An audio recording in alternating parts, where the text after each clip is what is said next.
Good morning, everyone. Welcome to another Sunday live where we do a 20 question mock test and attempt to do a hazard perception demo, as there's been issues over the last couple of weeks trying to do it on my iPad. But I've done a tech check this morning, so I'm going to have to do it on my phone, and hopefully that still works. But anyway, welcome to another Sunday live. Hopefully you guys have had a good week so far. And for those of you that's taking a ferry test, hopefully it's good news. If you guys have a question, please put it in the comment section, but a Q semicolon so it makes it easier for me to find. Otherwise, it just looks like a comment. I just need to get these windows up so I know what I'm doing.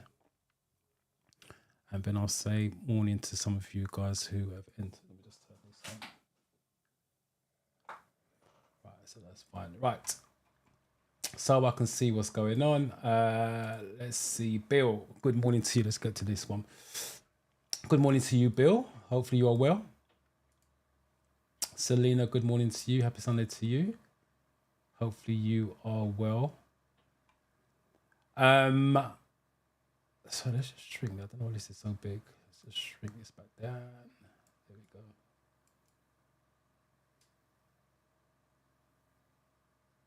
That's better. Tanny, good morning to you. Gideon, good morning to you. Passed my first test on Wednesday. I got 43 out of 50. Congratulations. Sorry, let me just get my cursor up. Congratulations on passing, by the way. Sorry, I just need to get this up. Right, so where are you, Gideon? There we are. Congratulations on passing on Wednesday. Thank you for coming to the live and let me know how you got on. I appreciate that. 57 out of 75 is a decent score. Right, 43 out of 50. First of all, again, I repeat, congratulations that you passed.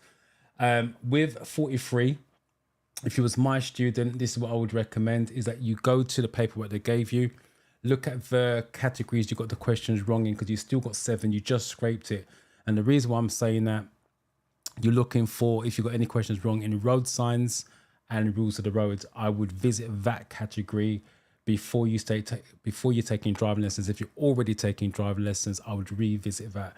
The reason being because you're going to need the road signs and rules of the road for your driving test. So you just need to brush up on that if you got any questions wrong in that section. Because like I said, 43 is a pass, but it's a low pass.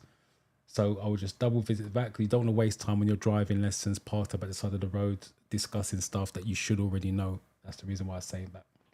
But congratulations. Fatal, hopefully I'm saying that right. Good morning. I've not seen your name before, so I've got to assume that you're a first time watcher or a silent watcher, not commented before, but I appreciate your comment. Felicia, good morning to you. Sarah, good morning to you. I have my test on the 18th. Failed multiple choice 42 and passed hazard perception. Right, hazard perception 57. You've got that nailed, so don't neglect it, but that shouldn't really go backwards as into fail. If you've got 42, that's 8 questions wrong. That's got to be at least 5 categories. Again, if you're taking the test before, you don't say how many times you've taken it. So I'm assuming you've taken it at least once before. I would visit those categories because it's at least 5, and then study those again, and then go from there. I don't know how long ago you failed it, because you tested on the 18th.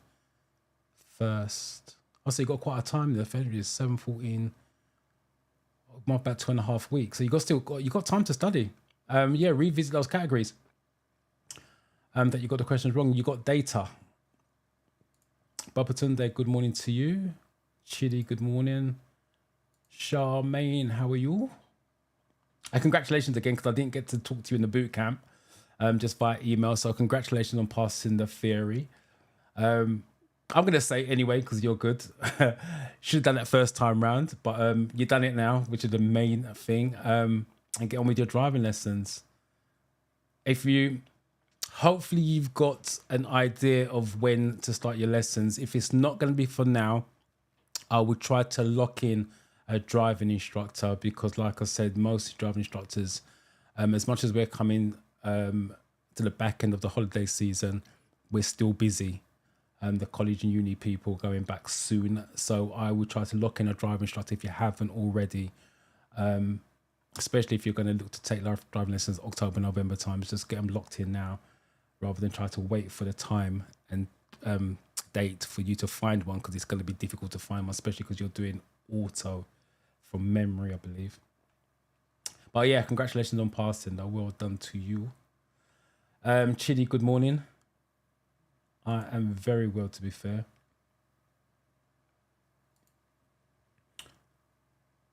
Charmaine, thanks very much for the boot camp. You are welcome. In there asking questions, which is the most important thing when you've done the boot camp.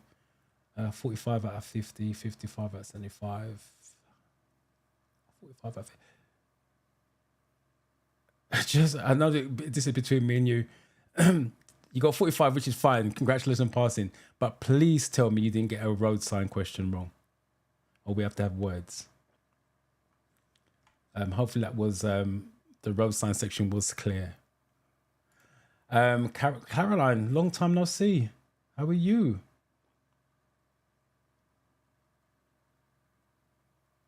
You passed your driving test. Well done to you. Congratulations. It's been a little while. Caroline's been here for a long while, supporting the live sessions. Passed her theory test a little while back, I believe, but now she's passed her driving test. So congratulations. You are now a driver. So hopefully you drive safely if you are driving around. But congratulations, that's good to know. Like I said, I like to know you guys are completing your journey. It's all well and good passing the theory test, but what a lot of people do is sit on it, and before you know it, 2 years have passed. It seems like a long time away, but literally because the waiting time for driving tests can be anything from 4 to 6 months.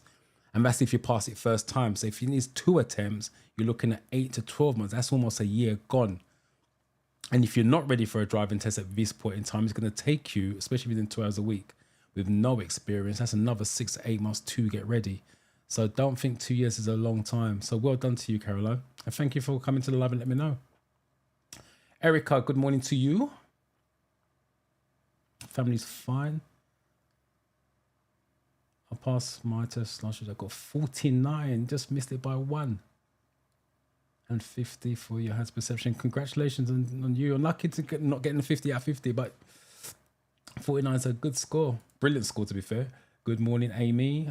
My test is tomorrow. Wish you luck with that. If you've got any questions, type it in the chat. Let me send you in there tomorrow first with a lot more confidence. Terry, good morning to you.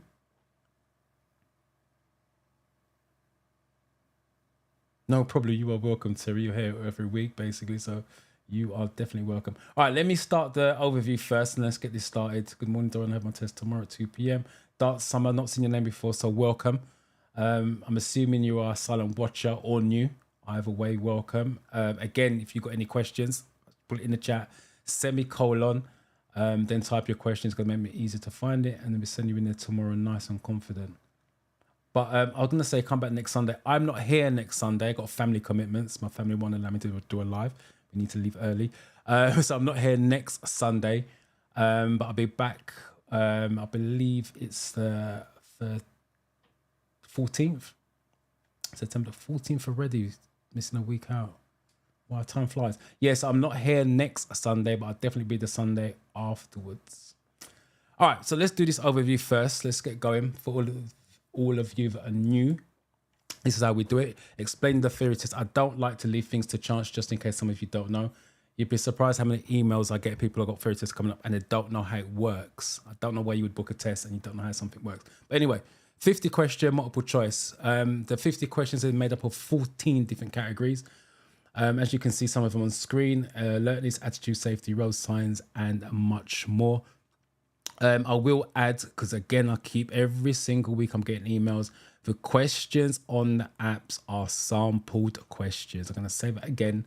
The questions on the apps, any app that you use, if it's licensed, are sampled questions. They are not the real questions. The DVSA do not release the official questions.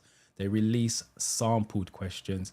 So when you go into the real test, they're going to be worded slightly differently, or there may be questions that you have never, ever seen before, but it still leads to the same outcome. You have 57 minutes to do the 50 questions. I would suggest taking your time. Use 57 minutes if you have to use them. Read all the questions carefully, read all the answers carefully. And if you're not sure, flag it, move on, and then at the end you can go back to just the flagged questions. Once you've done the 50 questions, you have the has perception section, which I'll attempt to do a demonstration at the end, providing all the tech works. 14 videos, 13 of them have single hazard score, a maximum of 5 on the 13 videos, and one of them's got a double where you can score 2 5s. Ideally, want an 8 or 9 on your double. It just covers you just in case you get 1 or 2 on other videos. It just keeps your average high, because your average has to be 3 or more across the board when you finish the hazard perceptions. Your average is lower than 3, it's going to be a fail. You can't pass with less than 3 average. What you're looking for in terms of answers is always going to be a safe outcome. If it doesn't lead to safety, then you're looking for a controlled outcome, because your driving test is based on control and safety. Your controlled outcomes is normally first aid or a motorway questions and answers on that one. So that's the overview of the theory tests. So let me just catch up with what you guys are saying, and then we'll get on to the mock test. Yolanda, good morning to you.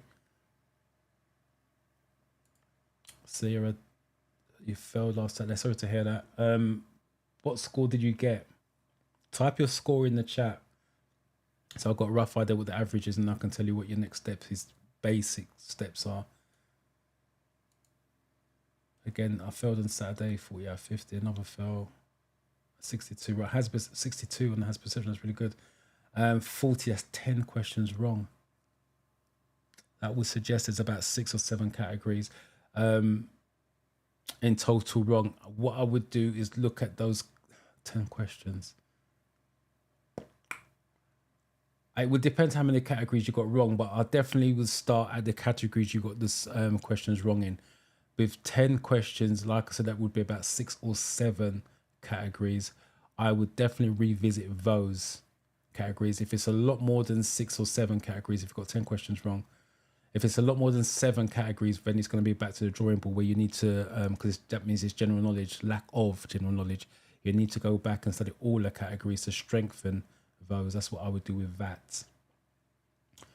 Charmaine saying, highly recommend any student considering the boot camp to book a place. It's fantastic, give you so much knowledge and confidence. I appreciate the kind words. For those of you that don't know what the boot camp is, I run a boot camp every Monday to Friday, 2 hours, 4:30 to 6:30 p.m. And we break down the categories in very simple chunks. You have additional training on the training platform, which you have access to until you pass. So once you sign up, you got access to that. If you can't make 4:30 to 6:30, even if you can, you still got the replays. So all the replays are uploaded, and you can watch it back, replay it back in your own time.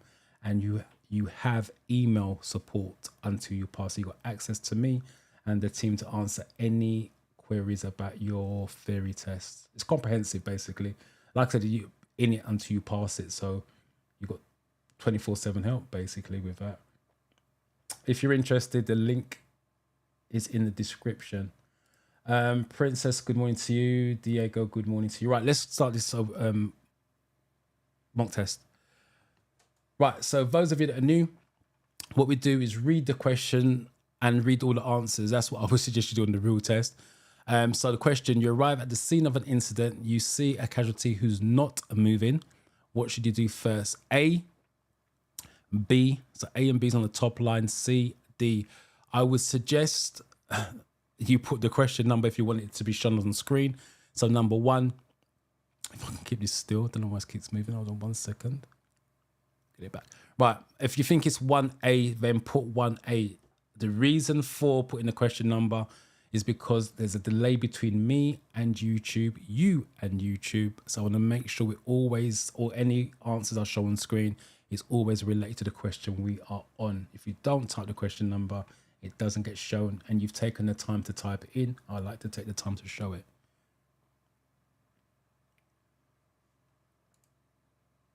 And Marcel, good morning to you. Remember, if you guys got any questions, type it in the chat. That's what this is live is for, so we can interact live and direct. Chidi, you are welcome.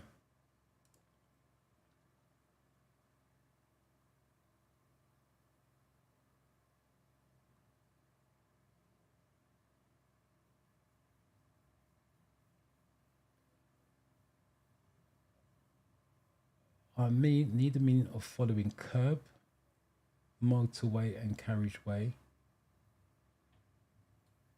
50. There's no such thing as 50 yards. 100 yards, 150. There's no such thing as 150 yards. Hard shoulder. Difference. I don't understand difference. BT, by the way. DVSA-style. Right, I'm going to come back to that. There's a lot of information on that. I'll come back to that in a minute, Grace. A-Roll TV, good morning to you.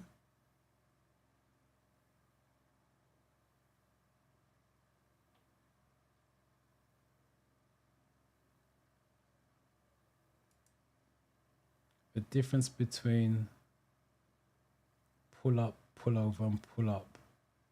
Pull up and pull over and pull at. They're all the same thing. When's your test?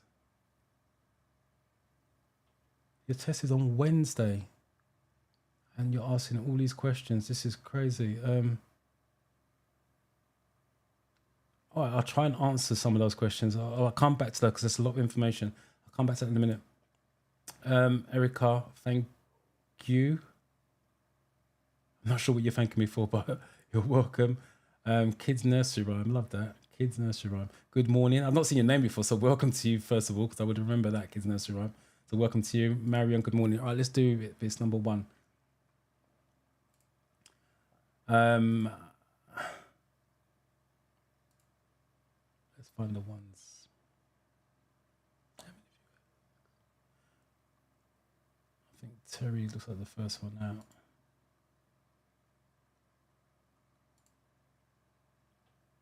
Oh, Terry, you changed your answer. You got 1B, then you went to 1D.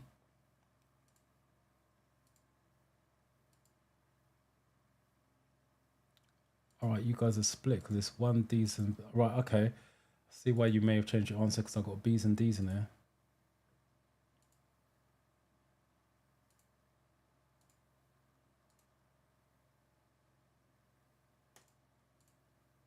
Noah, how are you? Right, 1Ds and 1Bs are the... It's like D's the majority, so I'm got to assume D's correct. What should you do first? The key thing is first. Begin CPR. What should you do first? Begin CPR. That doesn't sound right. And what was the other option you guys went for? D. Check it. There, it's got safe in it. Look. Where it says about safety, it's got safe in the answer. Check if it's safe to approach the casualty. In other words, you've got to make sure it's safe for you to approach the casualty, otherwise you're putting your life at risk. Once it's got, I'm not saying it works all the time, but once it's got the word safe in it, that's the one you want to go for. Process elimination, if you guys think it's, some of you thought it was B, some of you thought it was D, which is fine, so you got rid of this one, you got rid of this one. If this was the real test, I would suggest you flag it and then move on. And then when you got more time, come back to it. And then you want to, like I said, if it's got safe in the answer, you want to shortlist it as a strong possibility. Having safety safely in the answer, it doesn't always work. But like I said, if it's got it, you have to consider it.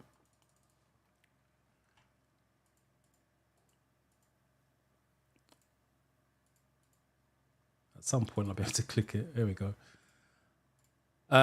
What does this sign mean?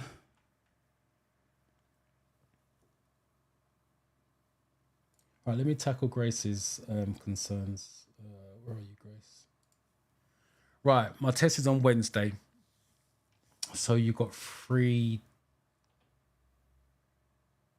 2 days, Monday and Tuesday. I don't know what time your test is Wednesday. So you got 2 solid days plus today. Right, I need the meaning of the following. Curb. Curb is just at the side of the road. That is standard. That doesn't change for the ferry test. That's what you do in real life. You stand near the curb when crossing the road. So the curb is at the it's the side of the road. That's what they call it. Motorway and carriageway. Motorway and carriageway is the same thing. Carriageway is what you drive on.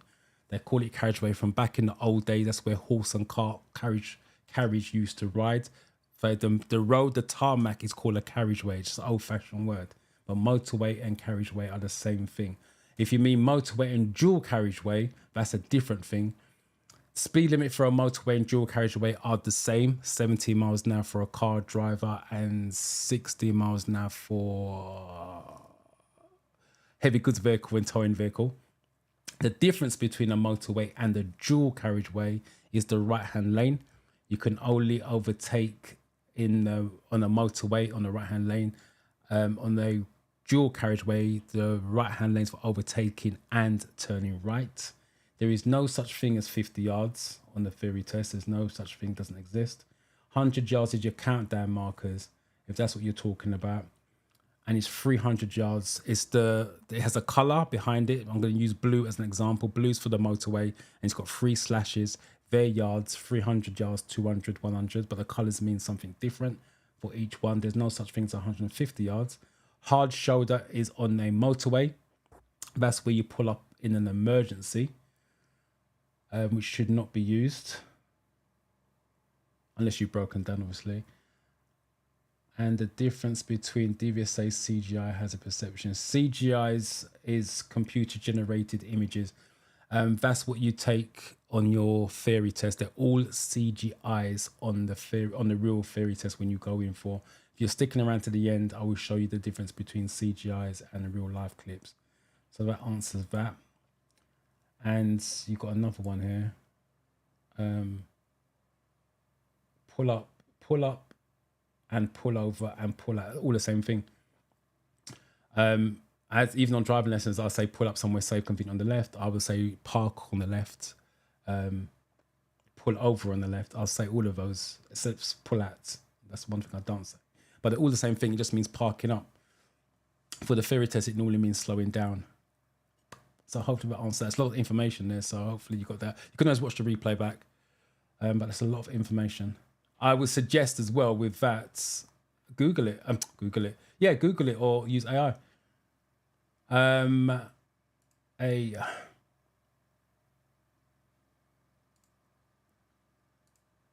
You guys can use AI for explanations as well.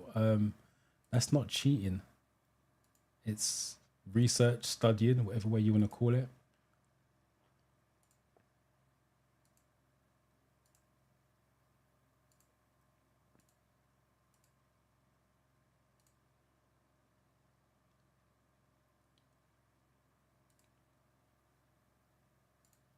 Right, I think most of you agreeing on this one. It's all A's.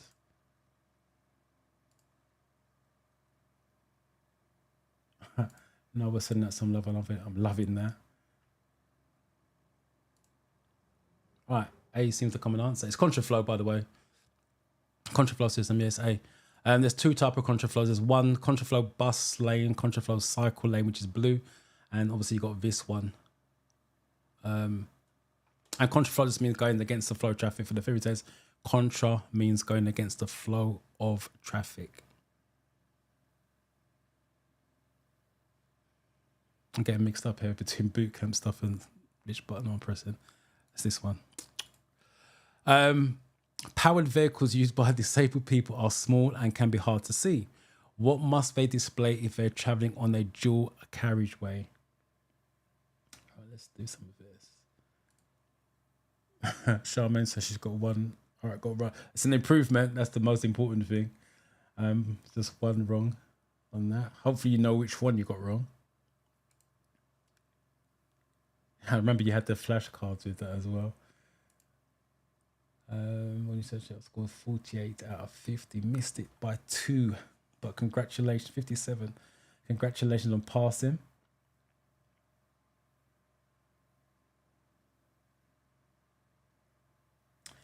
Right here, can't pronounce your first name, so I'm just going to call you good luck because you passed it.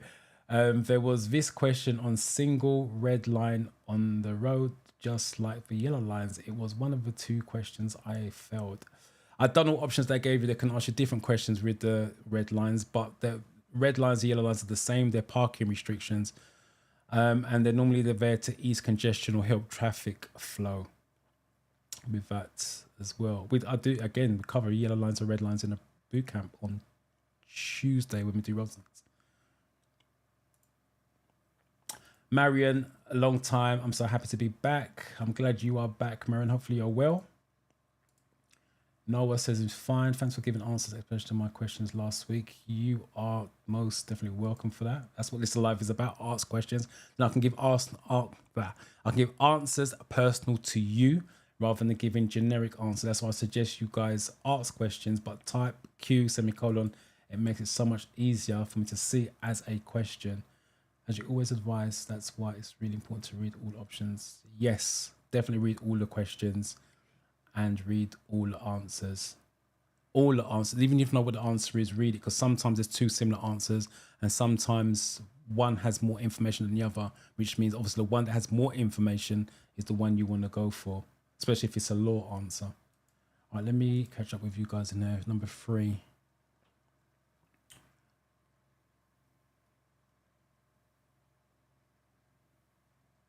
I got these on this.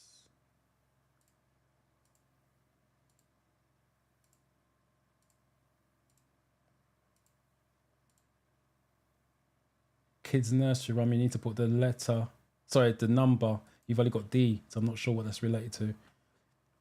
So please put, like Marcel has, free and vendor options. So in this case, 3D. Femi, welcome. Good morning to you.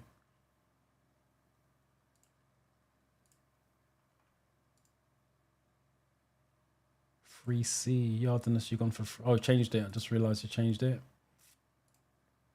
which is fine. I just call that flagging. I just want to say thank you so much. I pass for it. So my dyslexia is kicking right in because mine's missing on that one. That's the reason I'm struggling. I passed my theory first time, 46 out of 50. When the word's missing out of a word, it does my brain in. I just can't pick up on it quickly, and that's why because I got dyslexia. That's why I say read the questions very, very carefully and read the answers carefully. But like I said, if a word's missing, it just throws it out. My brain can't pick up on it quickly enough.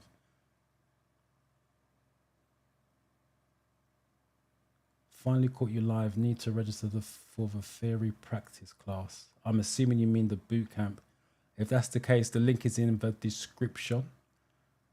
Click the link, it takes you to the page. Read the page first. What I'm getting a lot of people booking the boot camp and then telling me what time they want to join the class. It's not optional. I had one this morning, I think it was. They want to do it 1:30 in their lunchtime. It's not optional. It's 4:30 to 6:30. I do work in a day. So I work in the mornings. I get home and I do a prep, tech check for to go live on the Zoom for 4:30 to 6:30. If you can't make it live, it's not a massive deal. It's better that you're live because you can ask questions and you get access to the replay.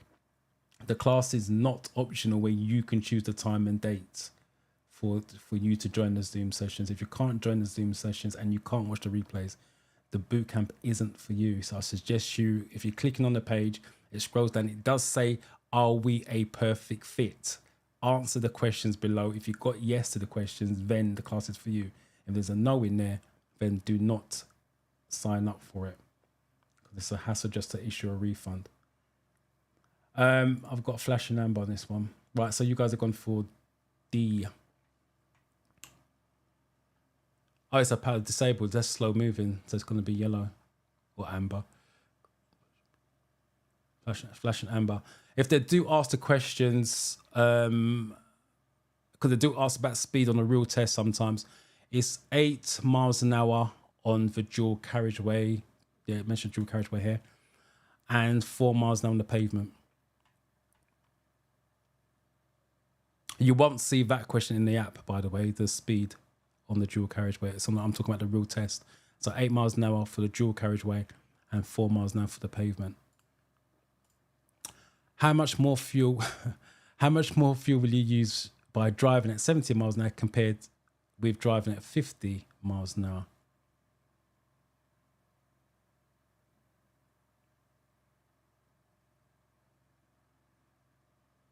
All right, so let me just finish these comments. Solomon, good morning, Mr. D. Thank you so much. I finally passed my theory test, 45 out of 50, 60. That's an 5. Well done to you. After your second attempt, thank you again. You are welcome, Solomon. Thank you for coming back and let me know. Linda, not seen your name before, so welcome to you. Thanks for the I passed my theory test last Thursday, 48, missed it by 263. 75. Well done to your first time sitting. Well done again. Thank you, Linda, for coming and let me know how you got on. Appreciate that. Let me catch up with some of these comments back here.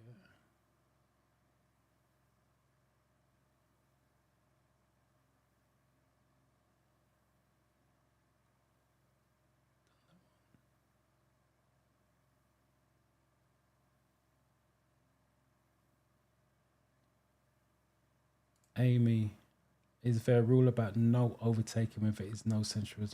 No overtaking.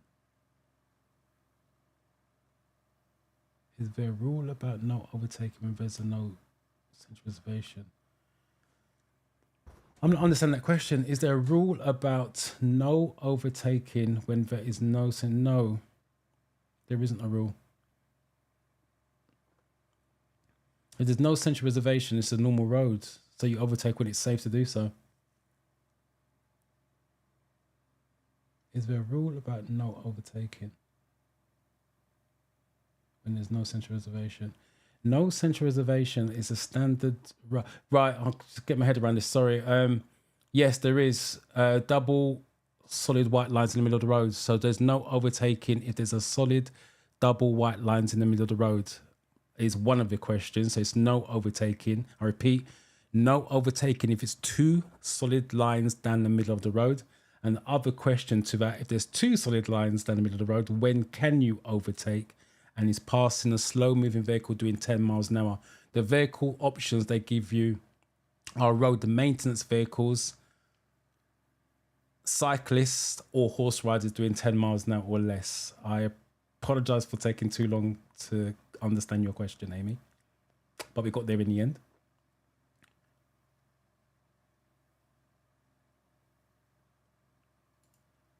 Leo, good morning. I wrote my test on Friday and scored 40 and 50, but I have another one on the 22nd, so it's near the end of the month. So you've got quite a little time. 50 on the hazard perception, that's 6 clear. I would still practice hazard perception. As much as you've got 6 more than what you need, that can go either way the next time around, because that suggests you're struggling to get a decent scores. I would look at, again, for both of them, 40 out of 50, that's that's 10 questions wrong. So again, that's going to be around about the 6 or 7 categories. I would revisit that. And your hazard perception, I would take a look at the data and see how many 1s, 2s, and 3s you've got. If it's quite a few, I would still be practicing hazard perception, because 50 is not a lot of breathing space. But I can go either way the next time round. So we're number 4.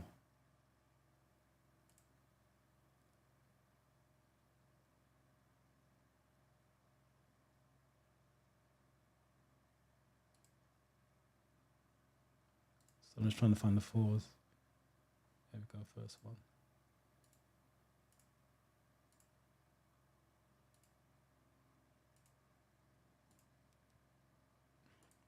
Some of you still not putting a question number. You just type it in the letter.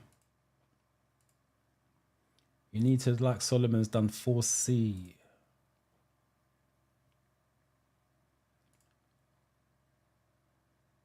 Or type the answer, 15%.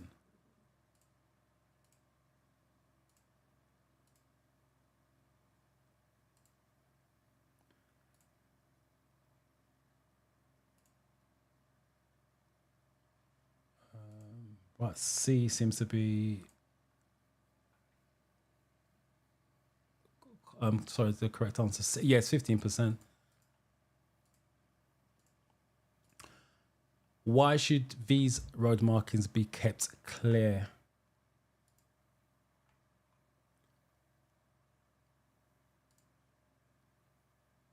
Sophie, hello, Doran, you're the best.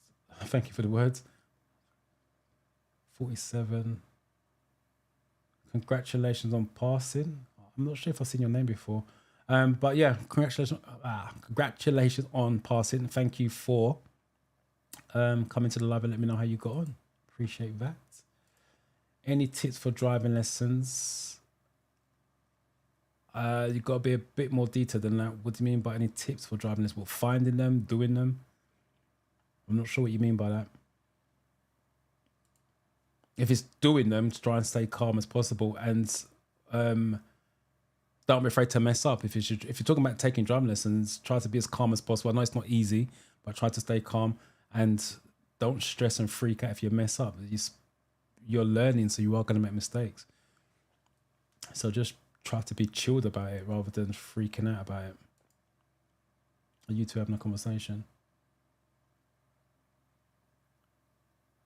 What part of Canada did you go? Out of interest. Or what part does your family live in? Because you said I travelled to Canada. Oh, you travelled to Canada with the family on holiday. Have you got family out there? Or where part of Canada? Because I've got family in Canada. Where parts did you go?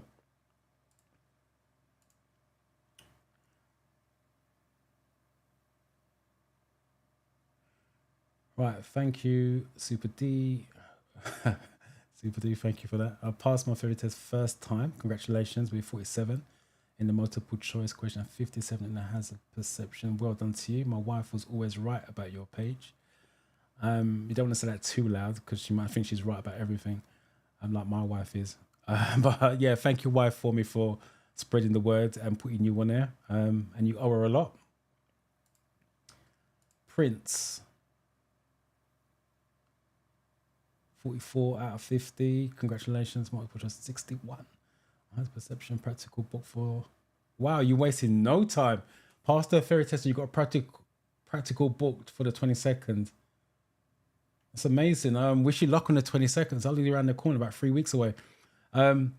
Please come back on whatever Sunday that is after that. Let me know how you got with the driving. But congratulations, wish you luck.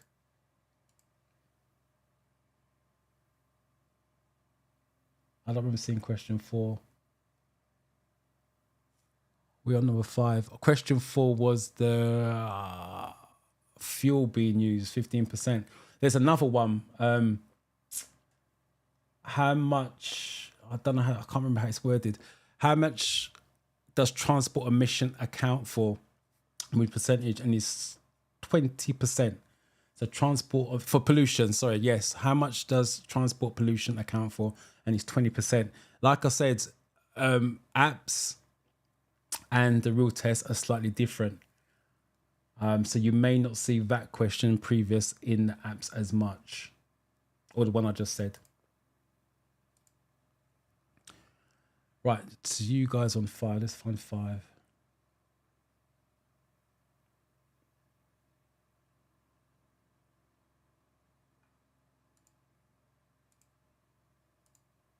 As I keep saying, with the apps, there's going to be questions that you've never seen before because they don't release the apps. And with the apps, there's 770 odd questions in there. Mostly if you're going for Bs. And on the real test, they got a database between 1,200 and 1,500. Good morning to you. I've not seen you before, so good morning to you.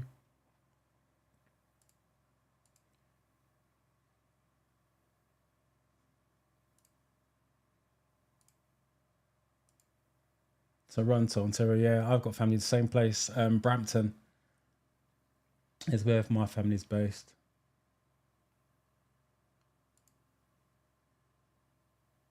Let me just I'll come back to that one. I'll come back to that one. Right, so most of you went for, what did you go for? 5B. Yeah, let children be seen clearly. What does this line across the road at the entrance to a roundabout mean? This one here.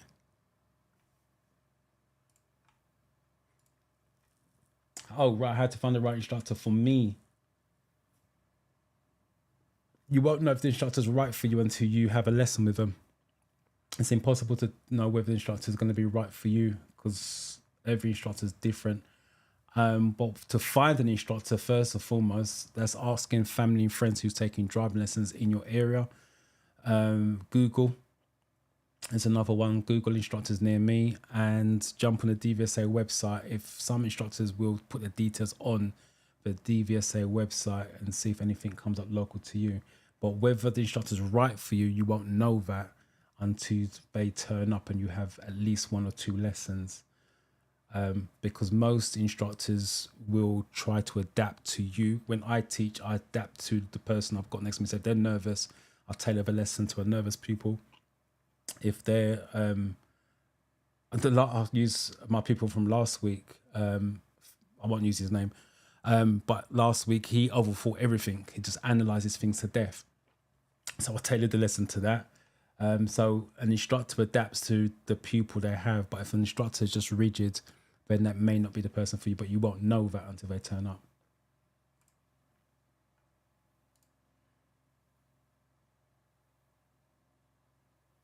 First attempt, 44, 60, 67, and has perception. So congratulations.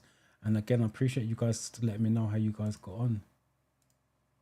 For me, is hoping to get a date this year for my practical. Yes, keep checking online on a regular basis. Don't wait till the end of the year. Try and book one. Try and book one now for the end of the year. You're probably doing that already, but yeah, the waiting time is long. So keep checking out that website.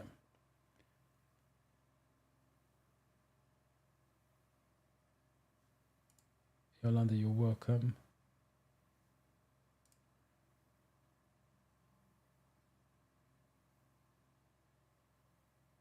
I'm not trying to work. I can't work out what you're trying to say here.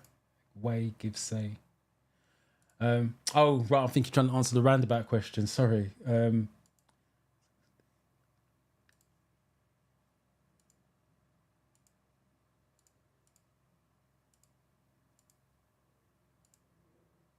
Yeah, that's better. Type the letter number, makes life a lot easier.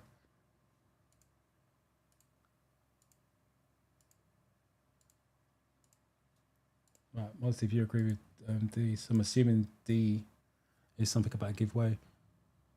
Yeah, roundabouts, you give way to the traffic coming from the right, so it's going to be that one. When may front fog lights be used?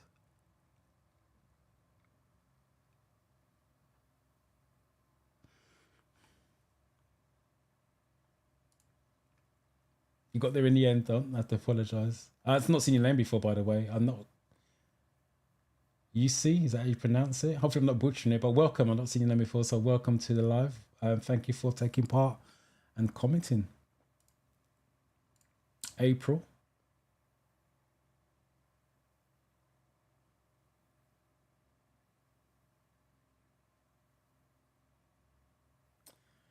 Good morning, Mr. D. Is it true as from 2026 January, provisional license holders will drive independently? Please, can you throw more info on this? Thank you. I'm assuming you mean for the driving test. The answer to your question, first of all, the driving test, you drive independently now anyway for 20 minutes. And on the driving test, it is sat nav. You either get where the examiner sets the sat nav up and you do 20 minutes driving independently, or you follow road signs. 1 in every 5 driving tests follow road signs. So that's the first thing. So you're doing it anyway. What you're probably hearing is that the driving test is changing in 2026 and they're going to get you to drive longer for the independent drive. They're trialing it at the moment and then they're going to see what the results are. But normally, in my experience, I've been instructor for 30 years, when the DVSA trial anything, they're doing it anyhow. They've made up their mind, but they have to go through the process of trialing it, blah, blah, blah, reading the stats. They're going to do it anyway. So I don't know if it's coming out in 2026. It will come out next year, but I don't know if it's going to be 2026. They haven't updated that. They updated us to say the trial has been extended. So they've extended it. So I don't know if they're going to get the data in time to put it in January, but it's something you're doing anyway if you're taking driving lessons. It's just longer. And you're going to be driving on faster roads for longer. So you may go on a dual carriageway, I don't know, wherever your test route is, for let's just say 5 minutes. They're going to try to increase that so you're driving on faster roads for longer and doing more independent drive for longer. That's the only change, but it's no different from a normal driving lesson at this precise moment. So hopefully that answers that question. If you are a driver from another country, do you still need to take driving lessons or can you just take the test? If you are a driver from another country, you can drive on an international license. That's the first part. So you don't need no lessons. You can drive on an international license, which lasts for a year. But do you still need to take driving lessons or can you just take a test? You can take the test, but I pretty much guaranteed 95% that you're going to fail the driving test because you've come from another country. Just because you can drive in another country or you feel that you can drive doesn't mean that you can drive the safe way. There's driving and there's driving safely. I would take a minimum 2-hour driving lesson, but use it as an assessment. Get the instructor to assess your driving and they can tell you whether your test's standard. But for him, again, in my experience, someone who comes from another country goes straight for a driving test, 95% failure because you don't know what the examiner's looking for. Different rules, different countries. Number 7.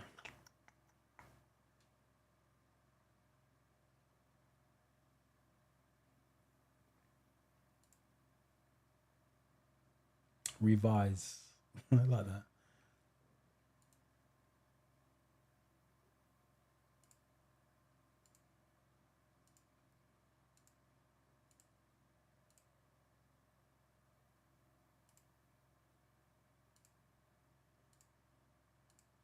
Notice that some of you are changing your answers, which is fine. Like I said, I just call that flagging. But rooted in Christ, good morning to you. Bruno, good morning to you. Ask yourself why you've chose the wrong answer in the first place. And I guarantee you, most of you choosing the wrong answer in the first place because you didn't read all the answers or you didn't read it properly. And then when you read it the second time, you realize your answer was wrong. And that's the reason why I say read the questions and answers very, very carefully. If you have to read it 2 or 3 times as well, so be it. Because there's no embarrassment reading it 2 or 3 times and then making sure you've picked the right answer that you wanted to. But I guarantee you that. And that's why I keep stressing. Read the questions and answers very carefully because you can change them before you submit the 50 questions on your real test.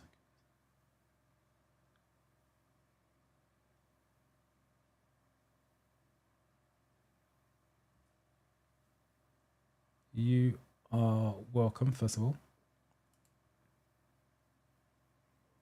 Hi, Dawn, I'm glad my husband passed his theory test. So am I. But thank you for letting me know he's passed it. Did my test on Friday. How did you get on?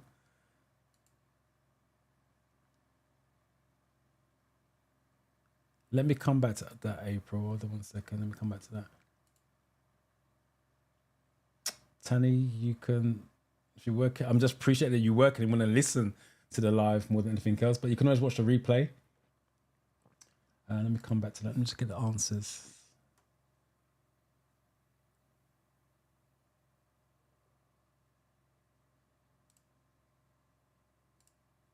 So I'm trying to find the answers here. Right, here we go. Now we got them. Some of you are still not typing the question number. 7D. Yeah, when visibility is reduced. If you want to go into a bit more detail for the real test, when may fog lights be used? When visibility is less than 100 meters is the other version to the answer. That's why I said this is a sampled answer. In the real test, they can ask you the distance, and it's when visibility is less than 100 meters instead of reduced. What should you do about driving if you've been taking medicines that causes drowsiness? Right, no, sorry, drive alone without passing your practical test because of a backlog. Yeah, you can drive on an international license. You can't drive on a provisional license. You can drive on an international license. But you can't drive alone with just a provisional. You cannot. The whole point of a provisional is so you are supervised. The reason why you're going for your driving test is so you lose that provisional, get a full license, and then you drive on your own.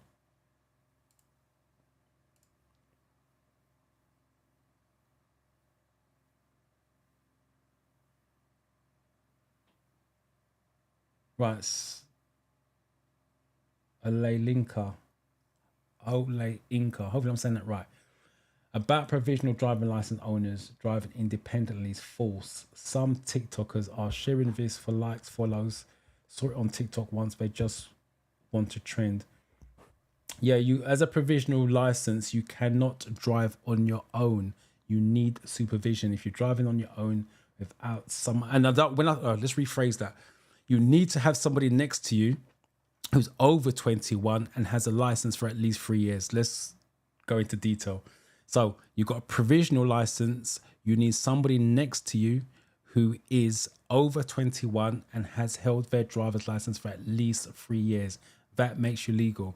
Because the way I was saying it before, you need someone next to you as if you just need somebody to sit next to you. No, they have to have driving license for at least 3 years and over 21. You cannot drive on your own with a provisional driving license. Now, if you have an international license and hold a provisional license, you can drive on your own, but it's your international license is allowing you to do that. So hopefully that makes sense, April. 42.59. So you got 8 questions wrong. So that's at least 5 categories. Restudied the categories. The hazard perception is fine. And don't neglect it, but it's fine. Restudy those categories that you got the questions wrong in. So you got the paperwork, you got data on that one.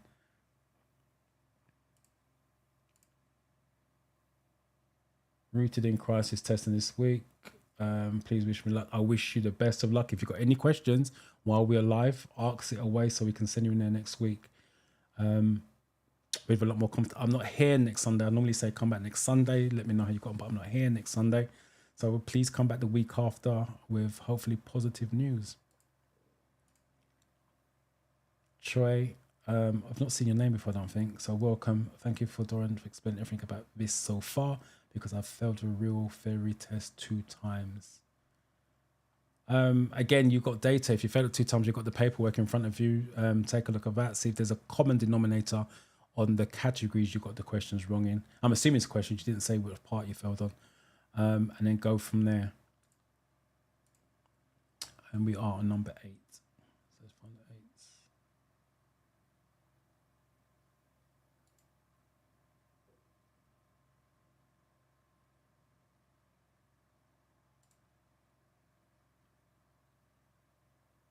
Right, sorry, I'm trying to find out 8 on this. Where are you? 8. Here we go.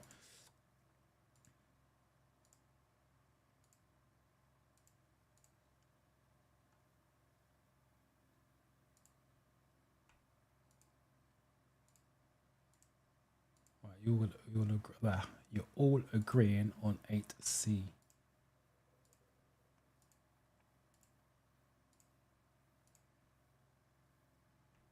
April, you're welcome.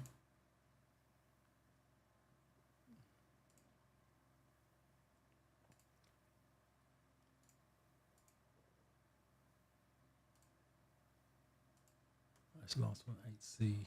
What's the question? A, B, C, avoid driving and check with your doctor.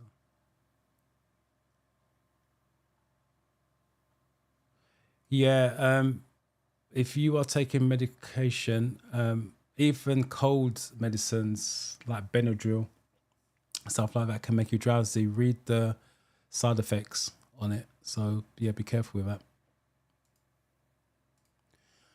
Why is it bad technique to coast when you're driving downhill?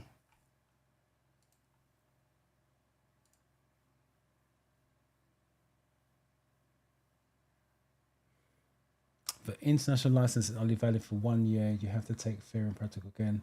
No, you don't. The international license has nothing to do with the theory test.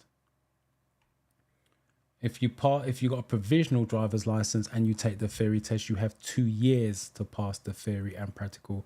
The international license has nothing to do with the theory. So you can drive on the international license. Once the year is up, you have to stop driving.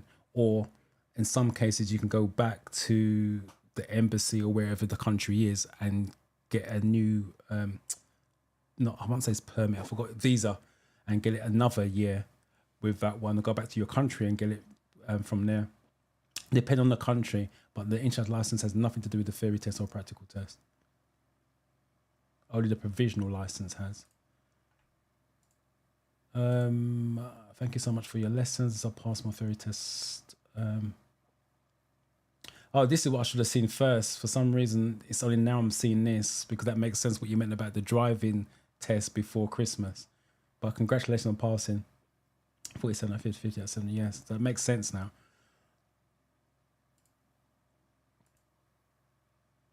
Have you heard of the new rules? They seem crazy. Tell me what those new rules are. I don't want to assume anything. So, Rubab, I've not seen your name, so welcome to you first and foremost. But let me know what those new rules are. If you could just do a quick type in the comments, and then I can comment on it. Number 9.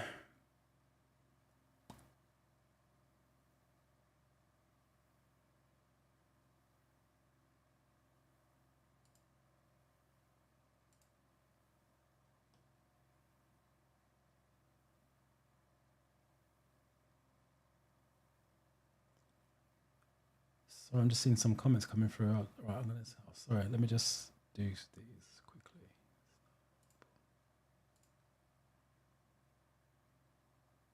Right, we're on 9. Okay, here's the first one. There's 94 of you here. That's the reason why you guys are typing so fast. I think 9A.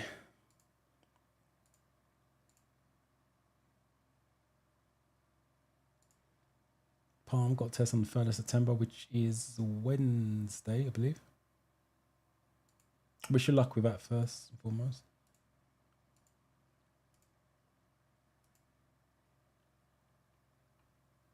Right, you guys all seem to be agreeing on 9A. 9A. Yeah, lack of engine braking, lack of control. You're following a large vehicle. Why should you stay a safe distance behind it?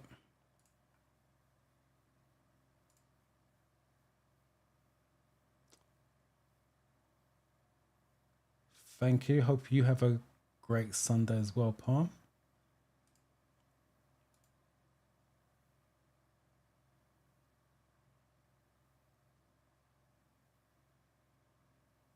I heard provisional license holders can drive on their own from next year, but the caveat is must not drive on the motorway.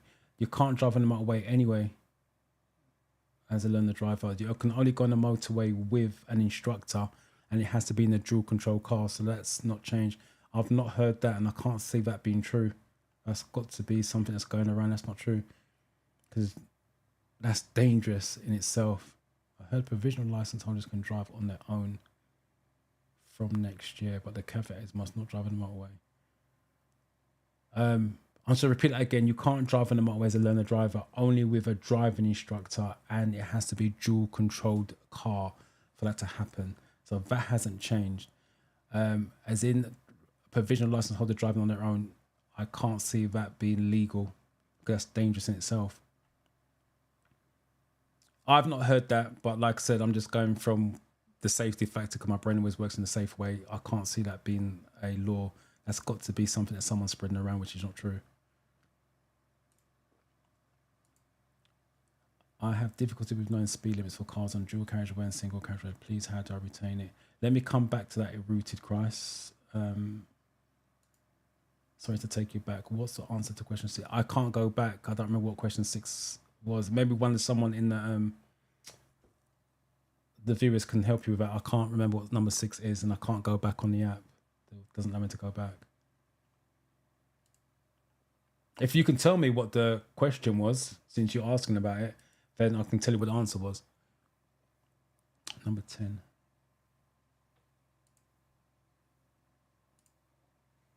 Ayobami, congratulations on passing. And thank you for turning up to the live and let me know how you got on.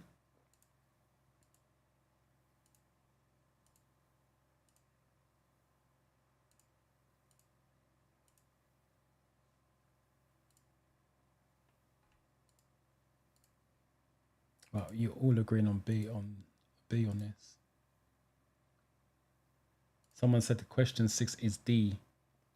Well, like I said, I don't know what the question is. If you can type the question into the chat, it'll remind me what the question was. B is the common answer. B.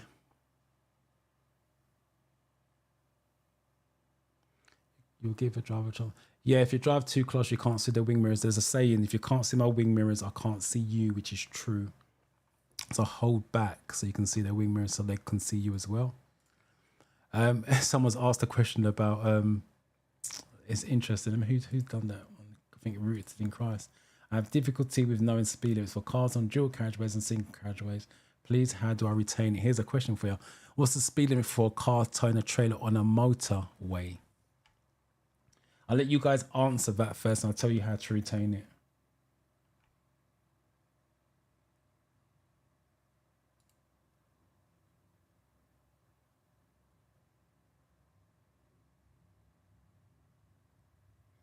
Troy McKay. So after the real theory test, if you have a provisional driver's license and pass the exam, do you have to apply for the driver's license or wait a few months to apply for it? So I'm just going to read that again because I'm struggling there. So after the real theory test, so you've passed the real theory test, okay? You have a provisional you have to have a provisional license anyway to take the theory test. You can't take it without provisional. So you've already got the provisional to take the theory test. That's the first thing. That's why I'm struggling with this. So you have your provisional driver's license. So you've got that anyway. And you've passed the theory test and you passed the exam. So I'm assuming you mean pass the driving test as well. Do you have to apply for the driver's license or wait a few months? Right. When the examiner says to you, congratulations, that's what it says. Congratulations, you've passed the driving test. You are now legally a driver. You can drive literally straight away as long as you upgrade your insurance. You have to upgrade your insurance from learner insurance if you're using your own car and up to proper insurance. And you can drive straight away. There's no waiting time. So once the examiner says, congratulations, you now are a legal driver, you can drive straight away.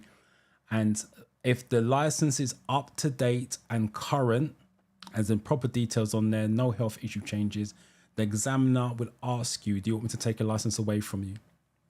You say yes, let him take it. If you don't need it for ID, you just say yes. He will take it. He will send off the application on your behalf. And then normally within 10 working days or so, the license will drop on your doorstep through the letterbox. If you need it for ID or if it's not up to date and current, the examiner will give it back to you because obviously the details are wrong. He will show you how to apply for your license. You just go to the post office, fill in a couple of forms, and then the license is sent to you after you've done it. So the answer to your question, yes, you do have to apply for your driver's license. It's straightforward. Basically just swapping it out, provisional for a full license. But the examiner can do it for you or you can do it yourself via post office. But you can still drive without your license, physical license. The examiner will give you your pass certificate, which becomes your temporary license, and you can drive with that. But do not take it with you when you go on driving on your own. Leave it at home, because if you lose it or someone gets their hands on it, they can now impersonate you. And if they're doing stupid stuff, you're going to be in trouble because there's no picture on it. That's the reason why. So if you go back to the theory training, if you do get stopped by the police driving without your full license, but you have the pass certificate at home, they will give you a producer to produce it at a police station. And another theory test question, how long do you have to produce it? You have to produce it within 7 days. So hopefully that answers your question. And we are at number 11.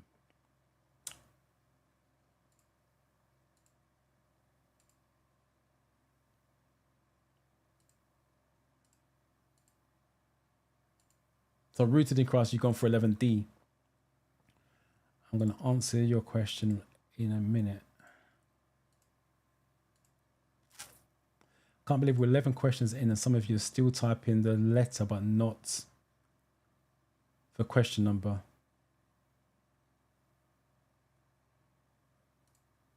We are on question 11. Joy, congratulations on passing. Thank you for coming and let us know. Someone's gone for 11A.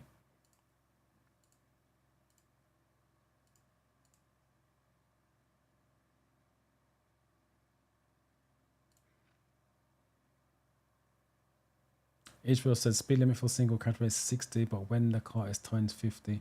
All right, so you guys have gone for D, I believe. D. Right, so let me just put rooted for crisis comment back up. Right, so let me just read the question again.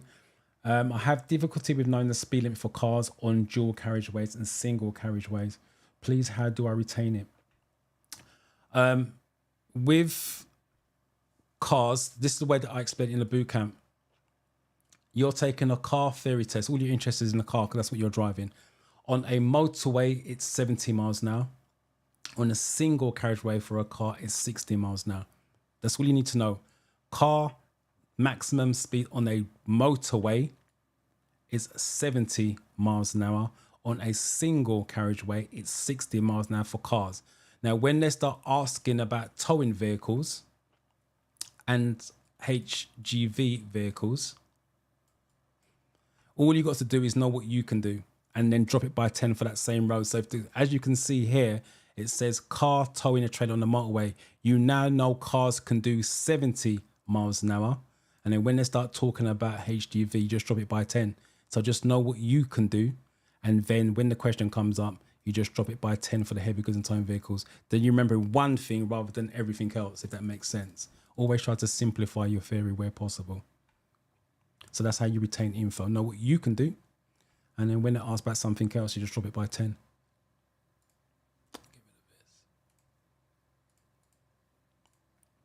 What should you do when you're approaching this crossing?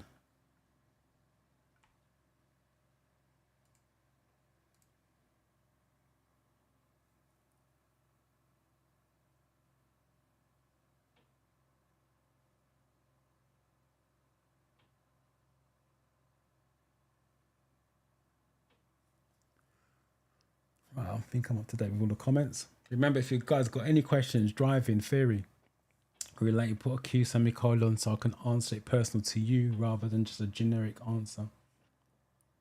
Number 12. You guys are split straight away. 12A, 12C.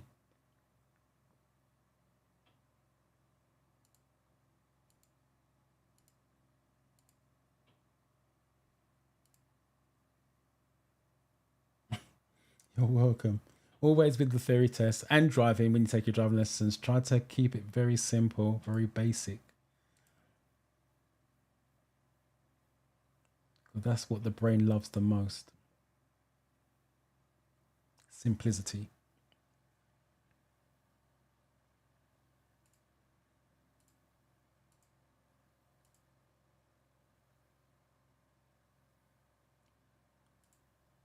Right, so all of you, some of you gone for B, by the way, but common answer seems to be C.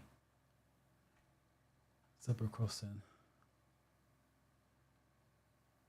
Why B? Continue unless the pedestrian steps out. Continue.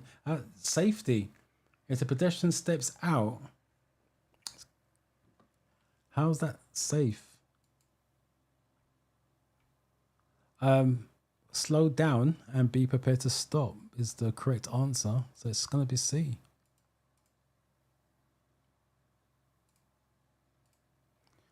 What should you do if you want to turn left at a junction where pedestrians have started to cross? So those that went for B on the previous question, I don't know if that's a typo or say typo. You misread the question, but again, that's a common. So that's an easy mistake to make, but that's the difference between passing and failing because that's a simple question. It's all well and good getting a kind of difficult question wrong, but something as obvious as that you shouldn't be getting wrong. And that's why, again, I repeat, that's why some of you fail, because you don't double check your answers, and two, you're getting simple, very, very simple questions wrong. And I repeat, that's the difference between passing and failing.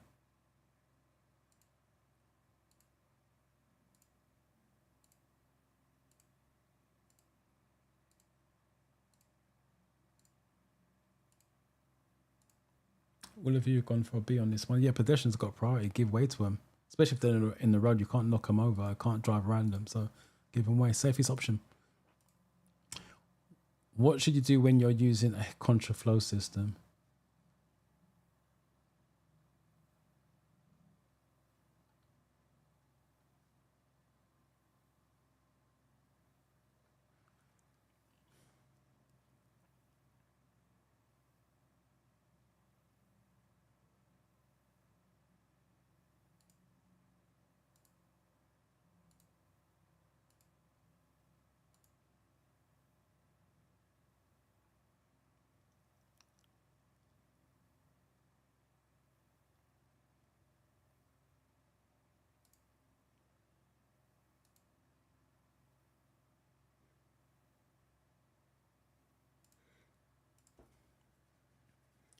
You guys are going for what? C. Was it C?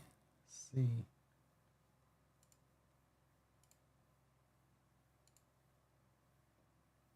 And this goes back to one of the earlier questions, the yellow and black sign. That was a contraflow. It's just a spin-off of that.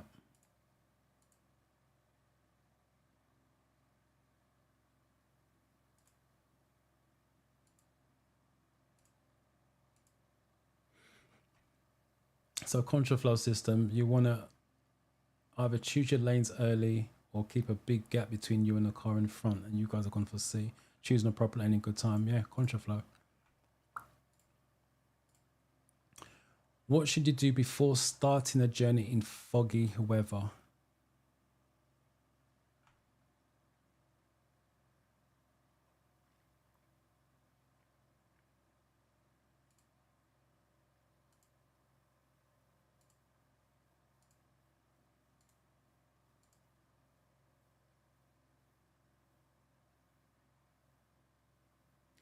On the real test, there's two possible answers they could give you. You're only going to get one at a time, obviously, but there's possible two answers for this question.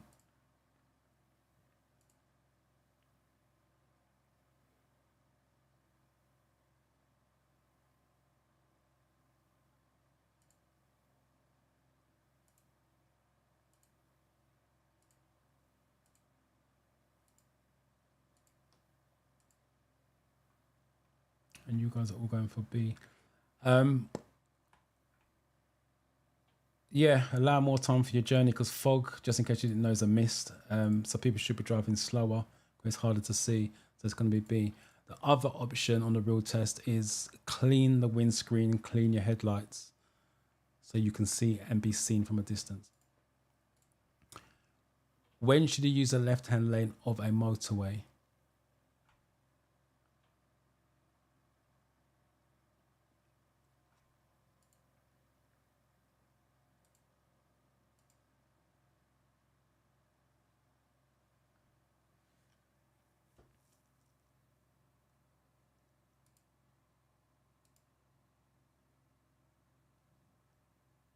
Some of your Bs, your others well behind. Some of your Bs are still coming through for 15. And we're on 16 at the moment.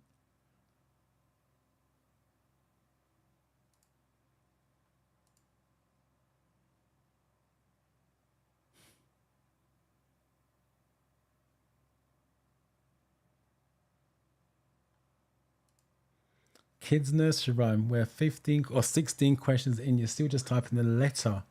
You need to type the question number. I'm going to say this again. Kids nursery rhyme. You keep just typing the letter. Type the number. Just like Dart Summer has. 16B. You're getting the right answers, but I don't know if it's related. Well, I'm saying it's the right answer. I don't know if it's related to the question we're on. You're taking effort to type out the answer. At least type the question number so I can show your name on screen.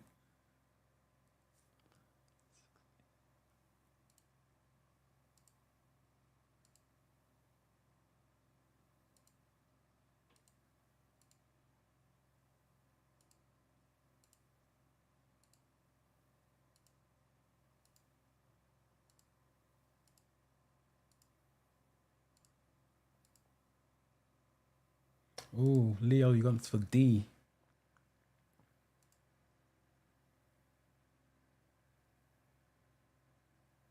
Right, B seems to be common. What did Leo go for D? When the vehicle breaks down. You don't use the left-hand lane if you're broken down. Use the hard shoulder if you're broken down, not the left-hand lane. When the road's clear, everybody stays left. You should stay left when possible. So even if the road's clear, you stay left. Only use other lanes when you're overtaking. You're driving in heavy traffic on a wet road. Which light should you use if there's a lot of surface spray?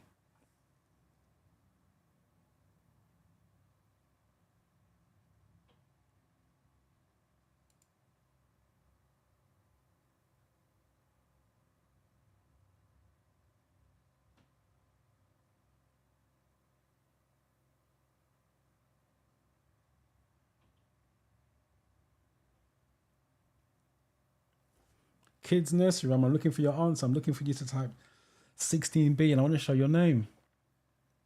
All right, we're on 17 now. Kids nursery rhyme. This is for you. Type in 17 and whatever you think your answer is. I want to show your name on screen.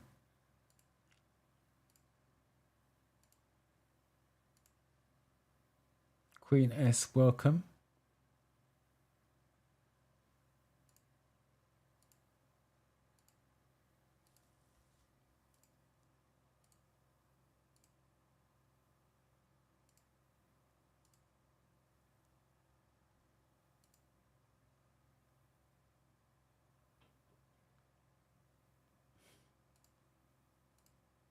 Are you all gone for A on this one?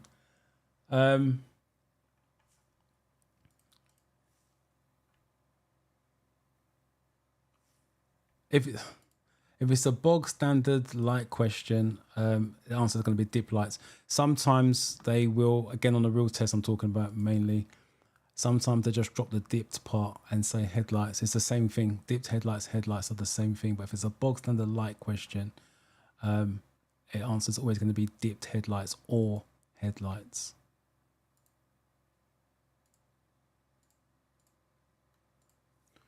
Why do motorcyclists wear bright clothing?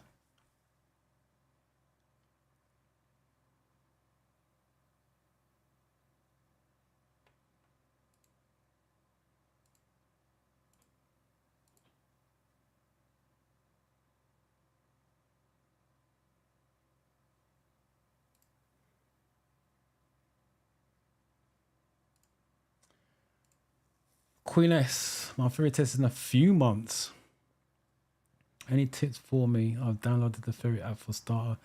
Yeah, study the categories in turn. So you've got a few months, so you've got plenty of time to do that. So you want to study, it's 14 categories, just in case you didn't know. And you want to study each category in turn.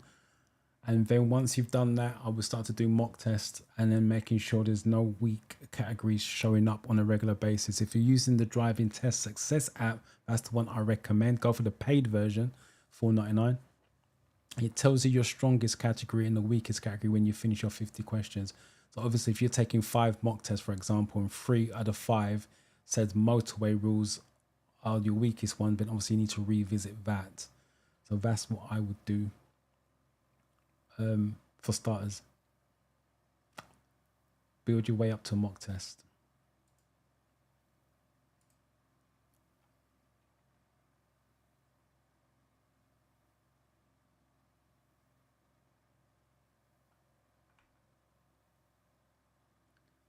So I'm just trying to find the 18s on there. You guys are typing so quick.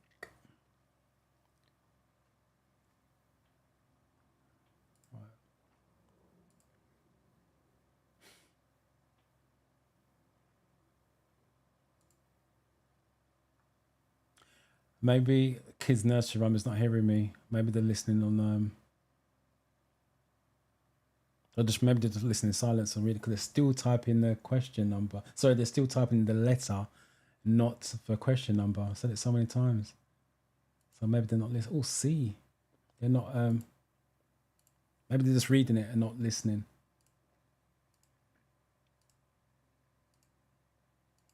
It's a shame.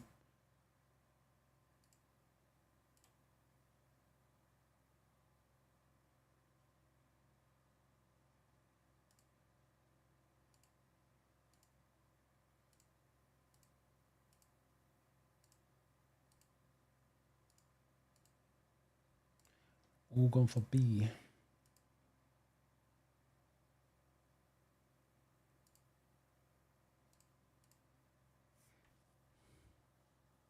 Yeah, make them more visible so they can be seen from a distance, especially at night.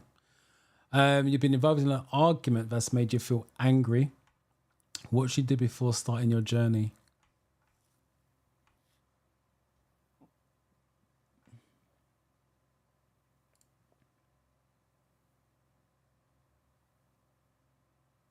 You have the 4-in-1. That's the driving test success. It's called driving test success, but otherwise known as the 4-in-1. So it's got everything you need in the app, as long as you've gone for the paid version anyway.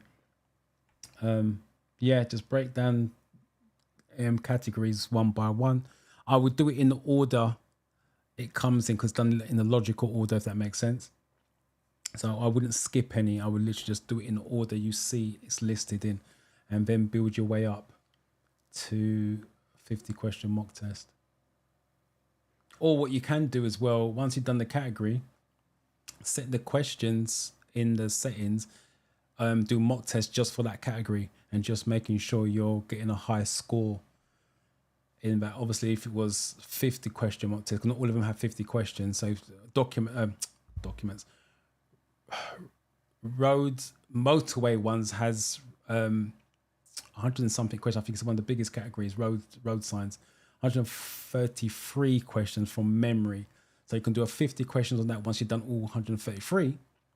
And then obviously if you're failing the mock test, then you need to strengthen that knowledge and just go back and restudy. So you can do mock tests on the individual sections if you set it up in the settings correctly. That's why I love the app, because you tailor it to you. I'm not saying that other apps can do that, can't do that. But it's not friendly, the other apps. This is really friendly interface wise.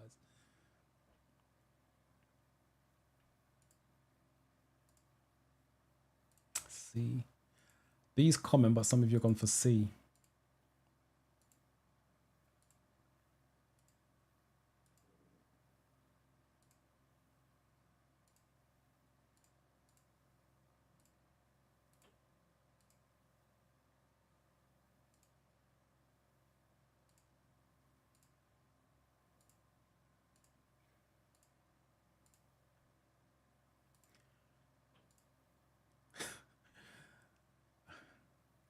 So I'm laughing because Kisnesh is still putting the letter. Sorry. B. Yeah, calm down. Don't drive with road rage. What do you need before you can legally use a motor vehicle on the road? And we've just been speaking about this most of the morning.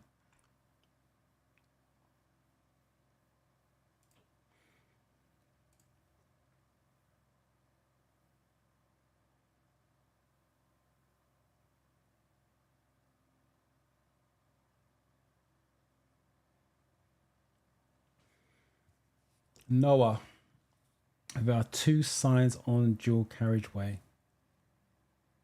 Give priority sign and give way.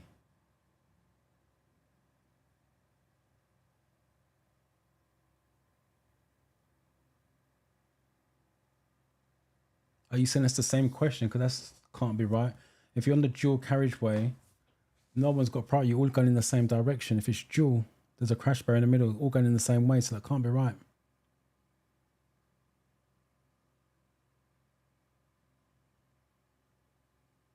If it's on a single carriageway, that question makes more sense. But anyway, there are 2 signs on a dual carriageway. Give priority to sign and give way. A slow vehicle moving and a fast vehicle wants to overtake. Which one will have the first priority?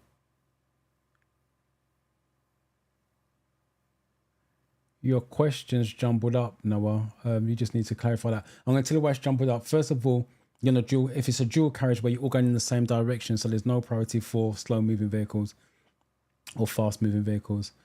From the sound of it, it sounds like you're asking 2 separate questions based on my knowledge of the question of the theory test. So on the dual carriageway, I'm going to say no one's got priority, first of all, because you're all going in the same direction on one side. And that slow moving vehicle one, that's a question. You're behind a slow moving vehicle. Right, that's 2 separate questions. Right, the question normally says, you're behind a slow-moving vehicle. How should you overtake? And the answer is overtake on the right-hand side when safe to do so. And the other one is there's a fast vehicle. You're behind a slow-moving vehicle and the fast vehicle's behind you. What should you do? And it's maintain a steady speed to let it overtake, because it can be unmarked police or emergency service vehicle without the flashing blue lights. But there's a lot of questions mixed up on that one. I'll just say it again. On the dual carriageway, there's no one got priority because you're all going in the same direction on the one way, so no one's got priority. Slow moving vehicle, how do you overtake a slow moving vehicle? Is overtake on the right hand side, And the other one is if there's a faster vehicle wanting to overtake you, what should you do? Is maintain a steady speed or move to the left to allow it to overtake, because it could be unmarked police. So hopefully that makes sense. And we're on number 20. If I can find them, there's so many of you.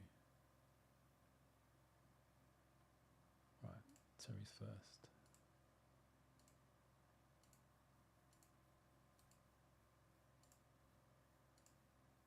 I'm going to pull it up because, like I said, they've been answering all the way through. But I've got to say they must be listening on mute.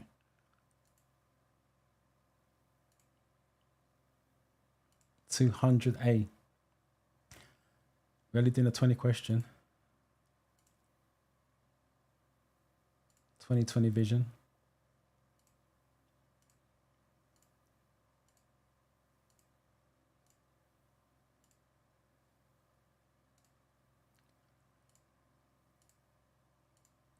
All gone for A.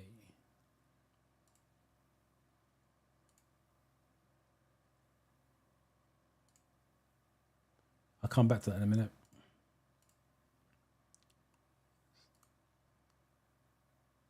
Right, let's go back to this one's A. Yeah, driver's license for the category of vehicle you're driving. Just in case you didn't know, when you go for a car test, you're doing a category B test, which is a car test. And then if you decide to go down minibuses, lorries, HGVs later on, the categories that's relevant will open up to you once you hit the age bracket and experience bracket. But for now, if you're doing a car test, it's category B, and that opens up. If you want to know what category you need, flip your license over and it tells you on the back. It's got the vehicles at the left-hand side and the category number or the letter to the right-hand side. So, as I keep saying, study the categories individually because your theory test is made up of categories, 14 in total. On your 50 questions, you should get a question from each category. Even if it's only just the one, you should get it from all 14 because it's a general knowledge thing. So this is 11. This is 11 categories on a 20 question mock test. That's a lot for a 20 question mock test. But as I said, on 50, you'll get a lot. I've just seen here 5 for vulnerable road users. So let me break it down. Incidents, accidents, and emergencies, 1. Road and traffic signs, 2. Vulnerable road users, 5 out of a 20 question mock test. Safety and your vehicle, 1. Vehicle handling, 2. Hazard awareness, 2. Alertness, 1. Motorway rules, 2. Safety margins, 2. Other types of vehicles, 1. Documents, 1. So Queen was asking, no, she wasn't. She asked for advice, if she's still here. And this is why I suggest you do categories, because if my knowledge was weak on vulnerable road users, I stand a chance of getting 5 questions wrong. I'm already now down to 15 out of 20. And that's the reason why you need to study each category. So you don't know how it's going to be made up. Because like I said, if you get a lot of questions in one category and you're getting the majority of those questions wrong, then you're now running down the chance of you passing with that. So that's that. So let me catch up with the comments before we move on. I'll do a hazard perception demo in a minute. I can't find the driving test success app. All I have is the driving test theory 4-in-1. Yeah, it's the same. 4-in-1 is the driving test success app. If you download it from the App Store, it will say on the cover of it. I'll show you in a minute when I log on to mine what it looks like, see if you've got the same. But driving test success and the 4-in-1 app is the same thing. It's just what everybody knows it as is 4-in-1. What's the best app or to use to enhance my driving practical class? Because I can't be doing classes every week due to funds. Like it's even a free driving game with UK roads and signs one can play. There may be. I'm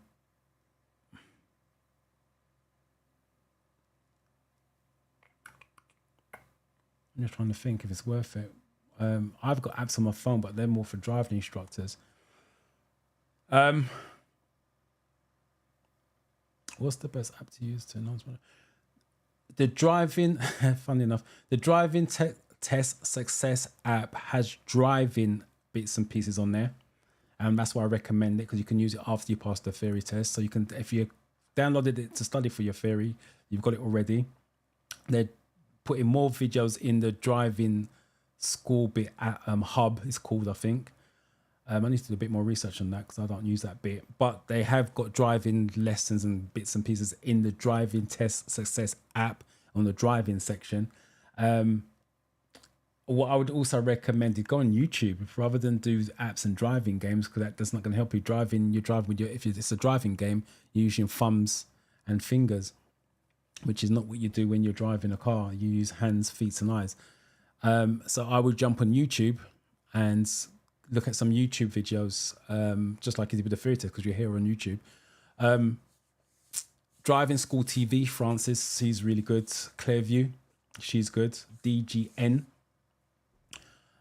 Conquer Driving School. Those are the ones I would recommend. That's the ones I advise my people to go and watch. Those guys actually make it more fun rather than teaching, so you learn while you're having fun. And that's what I would do. They do mock test videos and they do particular driving videos like left turns, right turns, reverse and stuff like that. That's what I would do, rather than look for a driving game.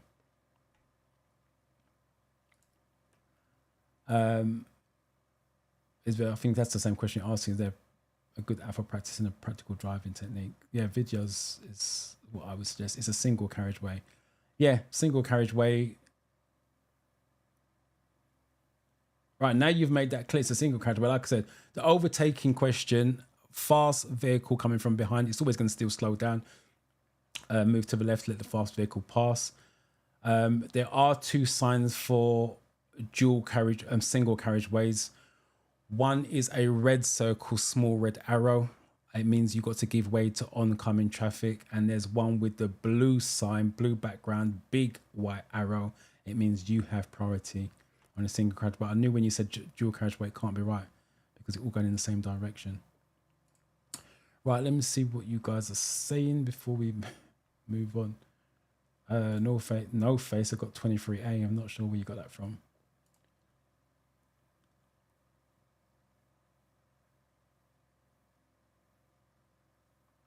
Not sure what you're saying. Yes, I am. Not sure what you're saying. That yes, I am too.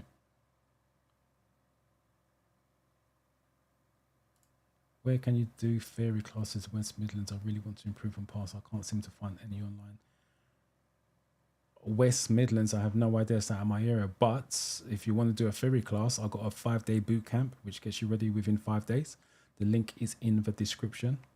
It's via Zoom, so you don't need to leave your house. Do it from your house. And you have access to the replays, so you can watch it anytime, replay it back as many as you want.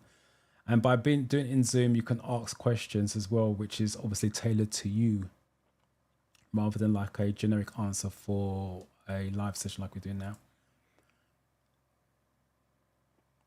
Passed theory test first time, 49 out of 50, missed it by 1. 50, 75, over 9% of the questions were the same. 90% of the questions were the same as in the app. I got 0 in 2 clips and a 9 out of 10 in the double hazard. Thanks so much for your videos. Right, let me just comment on this. It's got they've got, I can't pronounce your first name, so I'm just going to call you David. He got 49 out of 50. Congratulations, that's a high score. 1 short of 50, and 58 out of 75. He's also got here over 90% of the questions were the same as in the app. Right, as I keep saying, the app are sample questions, so the questions are going to be worded slightly differently, or questions that you've never seen before. I will add with this, just in case you guys are reading and think, oh, 90% of the questions are the same. This is what he got on his test. If there's 10 of you going for a theory test in the same room, same time, let's call it 1 o'clock today, Sunday, if there was open, it's 10 different tests. There's no 2 tests the same. So he got 90% of the questions were the same. Somebody else may get 70% of the questions the same. Someone might get 50% of those questions the same. Someone, if it's possible, get 100% of the questions which are worded similar.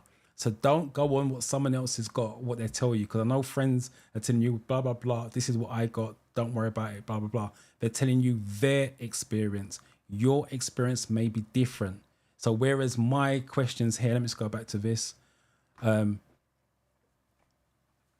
was 20 questions and I got 5 vulnerable road users. If I did this again, I may not get 5 vulnerable road users. I may not even get this category because there's only 11 of them here. So all I'm trying to say to you is read all the questions in the categories, do all the categories. So it doesn't make a difference how yours is structured. You have a better chance of passing. It's just like I said, David's got 90%. I'm not going to say lucky, but he's fortunate. On another day, his knowledge must be good anyway because he got 49 out of 50, to be fair. But on another day, someone's borderline 43, 44 going into the real test. That could mean you're going to fail because you're not giving yourself a little buffer. So just be aware. And you are welcome. Lucy, I passed ferry test first time 2 days ago, 47 out of 50, 3 short, 66. Well done to you, Lucy. Will you do videos for practical driving? I tried that in the early stage about 2-3 years ago. I haven't got the time, literally. I haven't got the time for, I would love to do that because I enjoyed filming the test routes and stuff where I am and doing those, but I just haven't got the time. It takes too long to set the cameras up in a car and then finding time to drive around doing them. But no, as the answer to your questions, but there's other guys who's doing it better than I am that I could. And I repeat, Francis is a hell of a video. At the moment, he's going around the country doing every test and he's aiming to do all the test centers all part of the country this year. So follow him. Someone's got DGN here for driving practical. That's a YouTube channel. So I would follow them. Just jump on YouTube, type in driving lessons or whatever it is, and those guys' names will come up. They're really good to watch. Bookmark it. Right. What we're going to do now is a hazard perception, attempt to do a hazard perception. Before I do that, I want to do this. Hopefully my iPad doesn't freeze up. iPad. Right, let's get rid of this. This is the test sheet. Pass or fail, you're going to get a copy of this from the examiner's point of view. Driving test report sheet. So as you're driving around, the examiners fill in the relevant boxes if you're making a mistake. As I said to you guys, when you do your theory test, you're using it as knowledge for your driving and your driving tests. Some of you are still going to the theory test, doing just enough to pass it because you want to move on to your driving. You should be doing this and studying it hard so that knowledge stays with you. Because if it stays with you, you're passing the theory test anyway, and then it's less studying to do after you've passed the theory because your theory test is right here. Traffic signs, road markings, traffic lights, traffic controls, other road users. So that's your theory test right there. So as the examiner knows you already passed your theory test, he's not asking you any questions. He's just watching and seeing how you apply it right here. So let me just quickly go back to this. So traffic signs here is 2. Vulnerable road users, 5. If you go back to iPad, other road users here will come under vulnerable road users. Other road users, elderly, children, e-scooters, cyclists, all comes under vulnerable road users. So that knowledge is there. So if you've already got 5 wrong, then you're going to be struggling with other road users when it comes to your driving lessons or driving tests. So that's the reason why you need it. And then hazard perception, let's clear this. Hazard perception, it's just frozen. Let's get rid of this and put it back on. Hazard perception is you checking the mirrors. So just in case you didn't know, when you're watching the videos and you're clicking, getting your 5s, your 4s, that's the equivalent of you checking the mirrors. And this is it for the driving lesson related to driving lesson. Before you signal, before you change direction, before you change speed. So a hazard on those videos is anything that's going to cause you to change direction, and it's going to cause anything that's going to cause you to change speed. So other words, slow down, check your mirror, click, or change direction, move left or right, check your mirrors, click. That's your 5s and the 4s. So that's where it's related. But you don't get the signaling part on those videos because you can't see the car signaling. You've got to imagine that you're in the driving seat looking through the windscreen. It's you driving that car in the video, and it's you watching for the problems. Click, click, click is what you're looking to do. So hopefully that makes sense. And you want to go for a 2-click method. Let me just catch up with what you guys are saying before we move on. You are welcome. Francis is an instructor who does driving videos. His channel's called Driving School TV. His name is Francis. He works in, when I used to do South London, he works in South London. Hither Green. I believe Hither Green's closed down now. So, but like I said, he's going around the country doing different test centres. But he's got a lot. He's good. Let's put it that way. He's really, really good as far as I'm concerned. Patrick.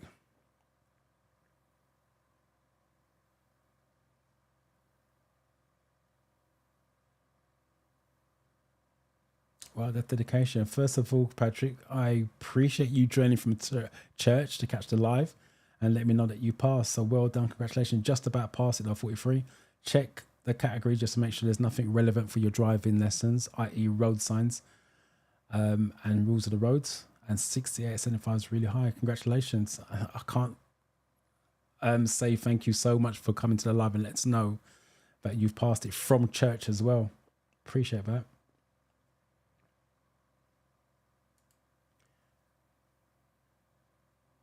There you go. When I started learning from my theory test, I was just memorizing and cramming until I chanced upon your channel on YouTube. You teach so well and made things so easy. Thank you. Thank you for the kind words. And Caroline is saying thank you. Right. So let me do a demonstration. Hazard perception. Let me get my, I've got to do it from my phone because the iPad freezes up still. That bug's still there. So let me just open this up. Right. So at the beginning, someone was saying the difference between CGIs and real life. I will add with the, let me come out of this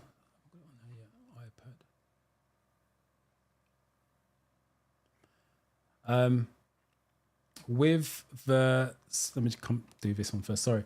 With the apps, there's 2 types of videos on there when you practice and has perception. There's CGIs and there's real life clips.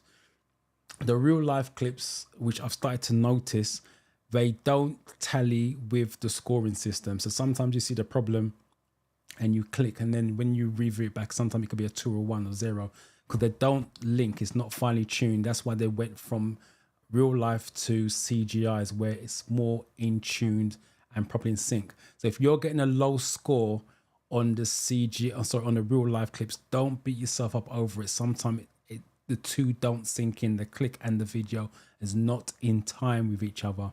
If you're getting low scores on the CGI, that's when you need to worry because they are finely tuned. When you go for your real test, it's all CGIs. There's no real life clip on the real test. It's all CGIs. You're doing it on a bigger screen, and obviously it's a lot clearer when you're doing it. But what you're trying to do is do a 2-click method. You see the problem, you click once, and then you count 1, 2, and then you click again. And the reason why you're doing that, if you click too early with the first one, the second click should land in the 5 or the 4. So you're giving yourself the best possible chance to get a score. It's not about you seeing the hazard, because you can see it and still get a 0. It's about you seeing the hazard and getting a score. By doing 2 clicks minimum gives you a better chance of getting a score. So let me just catch up with this. First of all, ADI lights. Hi Dorian, welcome to ADI. Or just your name's Adi or ADI.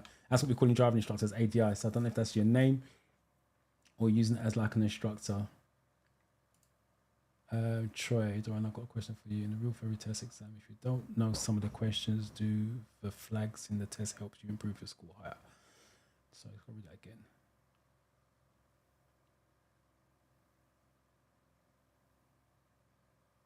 No, the flags don't help you improve your score. The flag gives you more time to focus on those questions. So for example, if you don't know the question, don't stress trying to work it out while you're there. What you want to do is flag it, move on. Because if you're flagging 5 and you know the 45, you're passing anyway. So why I'm saying flagging, rather than sitting there wasting 2 to 3 minutes, keeping one eye on the clock, you just read the question, go through the answers. Oh, you know what? I'm not quite sure what the answer is. Flag it, move on. Then when you get to the 50th question, it's asked you, do you want to review your flagged ones? You say yes. It takes you back to the first flag one, and now you can spend the remaining time to work on the individual flagged ones. Because like I said, if you're flagging 5, you've answered 45. So you've got a chance to pass that. It's not a big stress. But obviously, if you flag 8 or 9, you know you need to get the majority of the flag ones correct, because if you got all 8 flag ones wrong, you now got 42 max. So it just gives you more time, which reduces the stress. That's the reason why I'm saying flagging it. Cav, let's just say thanks. Past theory update again, 48, missed it by 250. Thank you for coming to the live and let me know. All right, so let me do, got to unlock this again. Let me do this has perception. So I got button for that one. Need to find iPhone screen. Right, so let's get rid of this. So I'm going to do a real life clip. So hopefully you can see this. Hopefully it doesn't freeze. So I'm flagging because of the speed limit. I don't want to speed up if somebody's about to fill the gap, overtake me and fill the gap. When you're driving, you want to be scanning the road from left to right, right to left, because signs are on the pavement. So like that blue shop on the corner, if there's a car or bike coming out to give way, line, I have to flag because they can pull out in front of me. Same thing with the road on my left, road to my right. There's nothing there, so no need to click. In the distance, you got black and white poles, suggest zebra crossing. The woman in the blonde hair near the crossing may cross. I'm gonna go for a third one on that one. So that's the one that's caused me to slow down. That's the one I'm gonna get scored on, but keep going because it could be your one with a double. And then the side road to my left, just above the head of the bus stop, there's nothing there, don't need to click. So hopefully you can see my score, my arm in the way. Let me just move this out of the way. Oops, I need to unlock it. Hold on 1 second. So you can see I'm not cheating. 4 out of 5. Then what you want to do now, I'll put myself back, is review. See how you can improve. So let me just speed the video up for the sake of the live.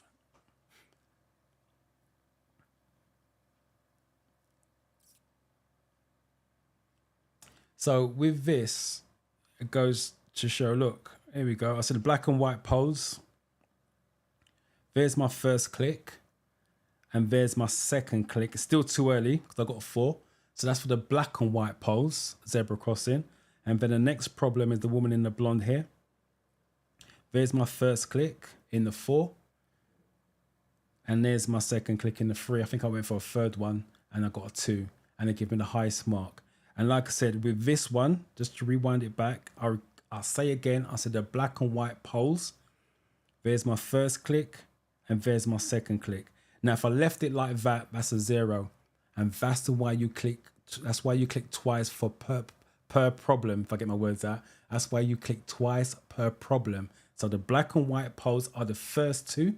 And then a woman in the blonde hair, because she could be crossing, is my second 2. And that's the reason why you click twice per problem. If you're clicking on things that exist, it will never be too many clicks. Unless you're clicking on 3, 4, 5 times per problem, then that can. But if you click on things that don't exist, like that blue shop with nothing there, that could be a problem. But you can see how hard it is to see on that. Right, so let me just check to make sure there's no comments on this.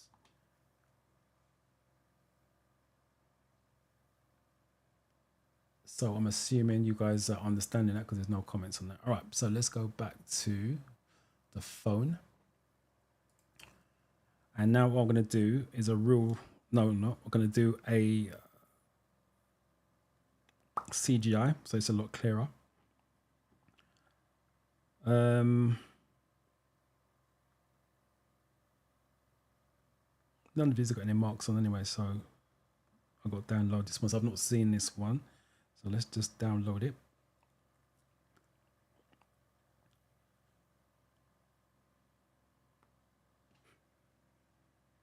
Practice. Hopefully you can see that. Right.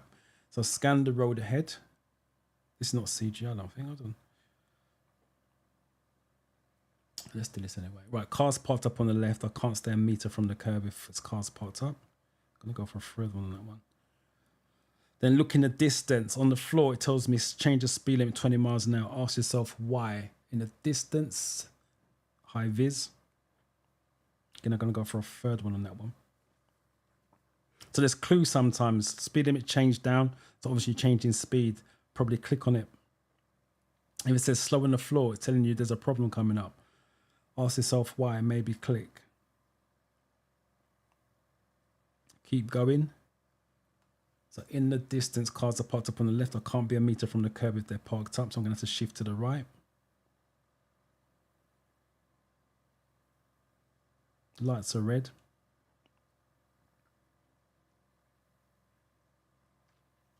And that's 8 out of 10. Let me just show you.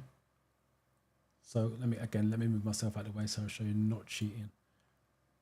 8 out of 10. So I've missed 2 somewhere along the line, which is fine. So 8 out of 2 gives me a +2. I remember it said you got to average 3 per problem. So this should be a minimum of 6. Ideally, 1, 8 or 9. So that way you got a +2 to play around with. Always review it back so you can see where you can improve.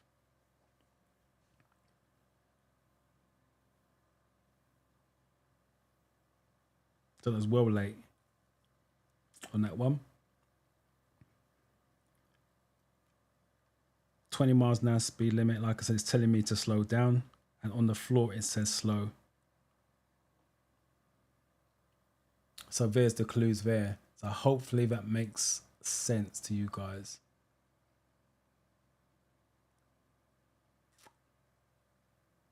So with this, let me pause this first of all. As you can see with the first clip, I went for 3 clicks because I thought I messed up on there. Remember, it's about getting a score. So if I have to go for 3 clicks because I thought I messed up, I'm going for 3 clicks. I ideally want to do 2. In the second one, again, I thought I messed up. So I went for 3 clicks. It's not a problem.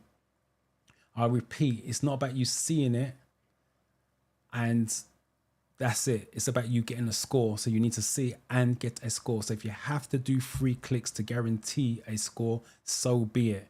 But I would go for a maximum of 3 per problem. So click 1, 2, click 1, 2.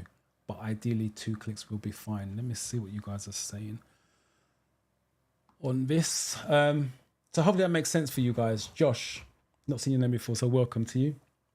When do you come online every day? No, just Sundays at 10, between 10 and 12. If I have to go longer than 12, that's fine. But I'm not here next Sunday, saying that.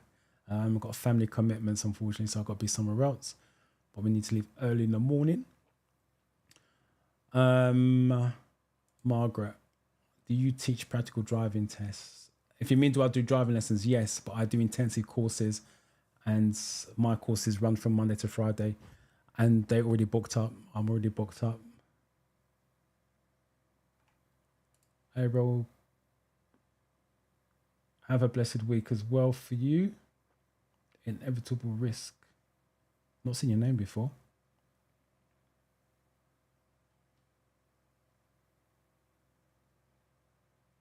Hi, Don. Can you please explain how you should turn when approaching a junction, or rather what section that is under so I can revise it? Are you talking about a driving test or, sorry, driving lessons, or are you talking about a theory test? Just type in the chat before we sign out and I can try to help you with that. So are you talking about the theory test or driving test? Because there's not a turning left question on the theory test that's going to be relevant for what you're talking about. Margaret's passed on the 47 out of 50, 60, first time I watched your videos. Well done to you, Margaret, and congratulations. So inevitable risk. Get my words out. Just quickly type in the chat whether it's theory test or driving, and I can try to help you back before we sign out. So remember, I'm not here next week. So I'm here the week after. So those of you that's got a theory test coming up, I wish you the best of luck with that. Those of you that haven't got one booked up yet, keep studying. While you're studying, write down any questions. and then bring it along on the, I believe it's the 14th when I'm back, and then we can answer those questions, make you a lot more confident. I'm just trying to wait for inevitable risk to type in, whether it's driving lessons or theory test.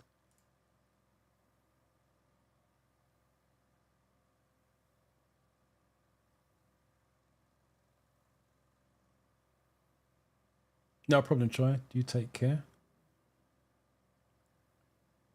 So inevitable risk.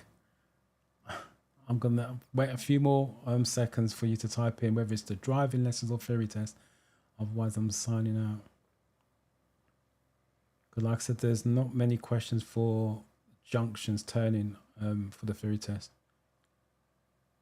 That's tricky anyway. They're all straightforward. Turning right on a one-way street is to be to the right-hand side.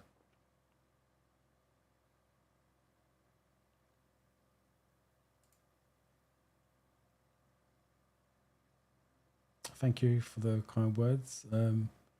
God's been good to me so far, so I appreciate that.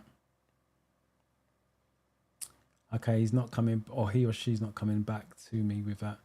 So I'm going to wish you guys a happy Sunday. Remember, I'm not here next week. I will be back on the 14th, I believe.